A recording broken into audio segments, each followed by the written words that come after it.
big yellow shoes. He danced every morning to jungly blues.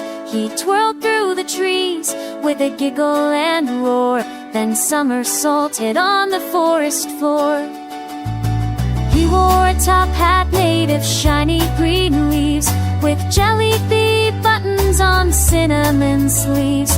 He roared out a tune as the toucan sang back, and juggled 3 pineapples high on a yak.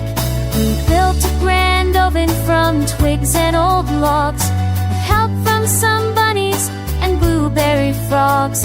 He baked lemon pies with a sprinkle of cheer, and shared them with hippos who gave a loud cheer.